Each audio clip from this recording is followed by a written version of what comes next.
This 45-kilometer loop leaves Mai Chau and goes straight up a massive hill. It was pretty steep in sections, so steep that we had to get off our bikes and push.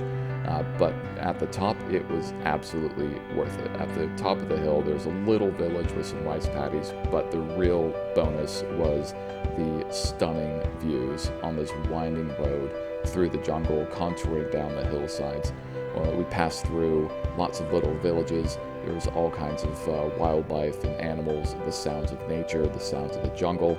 And as we continued back down, we made our way down to the river, had a nice stop for lunch at a local village, and we made it back down into the valley and started contouring around, following the river through the rice paddies, through lots of little villages, hugging the base of the mountain, and making our way back towards Mai Chau.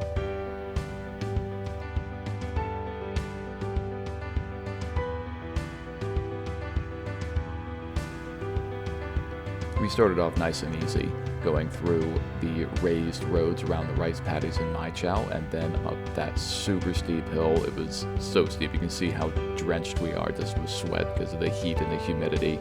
But again, once we made it to the top, you can see how excited we are to be back on our wheels and not pushing anymore.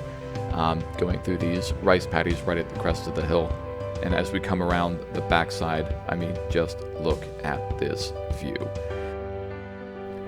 The road was hugging the side of the mountain, which gave us these panoramic views all the way down, about 20 kilometers worth of downhill cruisy riding.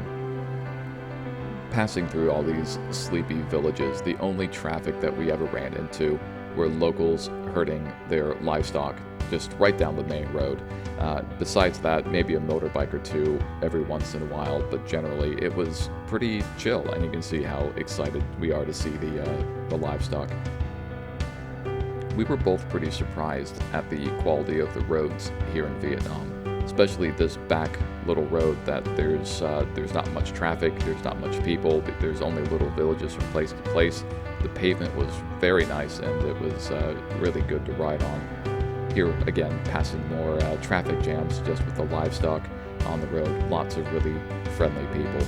And now we're back down in the valley, and now look at this view. Everyone was super friendly, super happy to see us, waving as we went by. Our map took us down some pretty sketchy areas. The map called this a road. As you can see, it's just under the power lines. Great spot to have a mountain bike. And as we finished up our loop and headed back to Mai Chau, that ended our 45-kilometer warm-up for what's going to be a week of riding in North Vietnam.